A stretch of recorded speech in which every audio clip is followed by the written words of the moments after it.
আগামী 12ই ফেব্রুয়ারি ত্রয়োদশ জাতীয় সংসদ নির্বাচন। এই নির্বাচনের আজকের প্রচারণার কিন্তু শেষ দিন ছিল। বিগত 17 বছর পর আজকে মানিকগঞ্জ যেন নতুন রূপে সেজেছে। আমরা দেখেছি মানিকগঞ্জের প্রতিটা উপজেলা, প্রতিটা পাড়া মহল্লায় কিন্তু আজকে প্রতিটা প্রার্থীর সমর্থকরা কিন্তু গণমিছিল করেছে। সেই হিসেবে একটা উৎসব মুখর পরিবেশ কিন্তু হয়েছে। আমি এই মুহূর্তে রয়েছি মানিকগঞ্জ 3 আসনের যিনি হ্যাভওয়েট প্রার্থী আতর রহমান আতার কাছে। আপনাকে জানিয়ে রাখতে চাই এবং তার সাথে আগে কথা বলতে চাই যে আগামী 12 তারিখ যে ভোট গ্রহণ হচ্ছে, এই ভোট গ্রহণে তার কি কি চ্যালেঞ্জ রয়েছে একটু তার সাথে আগে কথা বলতে চাই, একটু বলবেন ভাই। এই ভোট গ্রহণে আমার কোনো চ্যালেঞ্জ নেই। আমার ভোটাররা আমাকে সাদরে গ্রহণ করেছেন। চ্যালেঞ্জ একটাই, আমার প্রতিপক্ষ যারা আছে ধানের শীষের প্রার্থী এবং তার সমর্থকরা আমার নেতাকর্মীদের উপর ভয় ভীতি প্রদর্শন করছে, তাদেরকে বিভিন্ন চাপ প্রয়োগ করতেছে যাতে ভোট কেন্দ্রে না যায় বা ভোট তারা তাদের পক্ষে যায়, তাদের বিপক্ষে যেন কোনো কাজ না করতে পারে। এটাই আমাদের বড় চ্যালেঞ্জ। আমার ভোটাররা সেখানে স্বতঃস্ফূর্তভাবে তাদের ভোট প্রদান করার জন্য যাবে, তারা সেই প্রত্যাশা তারা ব্যক্ত করেছে। এবং তবে তাদের সেই প্রতিপক্ষের বাধার সম্মুখীন হতে পারে, এমনকি তারা পরবর্তীতে ভোট শেষে ভোট গণনার পূর্ব মুহূর্তে তারা নাশকতার সৃষ্টি করে, সেখানে প্যানিক সৃষ্টি করে সেখানে ভোট কেন্দ্র দখলের পায়তারা করতে পারে, এমন মেসেজ আমার কাছে আছে। এই মিটিং তারা করেছে, কাজে আমি শঙ্কিত যে তারা সেটা করতে পারলে আমার প্রশাসন, আমি বিশ্বাস করি আমাদের পুলিশ প্রশাসন, আর্মি প্রশাসন, বিজিবি তাদের কঠোর হস্তে দমন করলে সেটা দমন করা সম্ভব।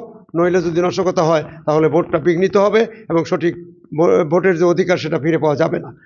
এবং ফলাফল তারা ঘুরিয়ে তাদের পক্ষে নেওয়ার জন্য সচেষ্ট থাকবে, সেটা হবে না বলে আমার প্রশাসনকে আমি দৃষ্টি আকর্ষণ বলছি। নির্বাচনের পরেও ভোট গণনা এবং রেজাল্ট ডিক্লেয়ার পর্যন্ত তারা যেন সচেষ্ট থাকে এবং ভোটের নির্বাচনের পরের দিনও, ফলাফল ঘোষণার পর দিনও তারা এই শক্তিশালী বাহিনী যাদের আছে তারা যেন নাশকতা সৃষ্টি করতে না পারে, সেজন্য আমি আমার আইন শৃঙ্খলা বাহিনীর কাছে দৃষ্টি আকর্ষণ করছি, আমি সজাগ থাকার জন্য আহ্বান জানাচ্ছি। আপনার অপোজিট পার্টি দল বা প্রার্থী উনি ভোট কেন্দ্র দখল করতে পারে বলে এরকম কোনো সংখ্যায় রয়েছে আপনার? হ্যাঁ, আমরা জানি ওনার বাহিনী, তারা তাদের সঙ্গে অনেক সন্ত্রাসী বাহিনী বা অনেক ধরনের লোক তাদের আছে, তারা প্ল্যান করেছে।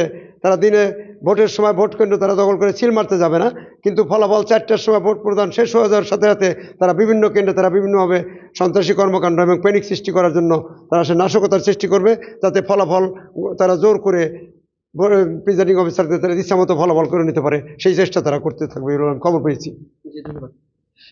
আপনাকে জানিয়ে রাখতে চাই মানিকগঞ্জের যে 3টি সংসদীয় আসন রয়েছে, প্রায় 13.5 লাখ ভোটার কিন্তু এবার তাদের ভোটাধিকার প্রয়োগ করবেন। এর মধ্যে সব থেকে ঝুঁকিপূর্ণ আসন হচ্ছে মানিকগঞ্জ 3 আসন, যেখানে মোট 9 জন প্রার্থী কিন্তু প্রতিদ্বন্দ্বিতা করছেন।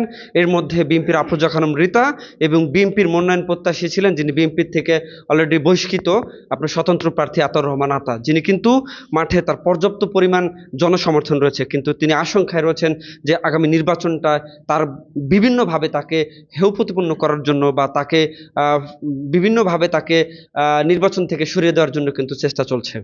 সব মিলিয়ে যদি সুষ্ঠু নির্বাচন হয় তাহলে কিন্তু এই মানিকগঞ্জ 3 আসনে যে নির্বাচনটি হবে, এই নির্বাচনটা কিন্তু দেখার মতো হবে।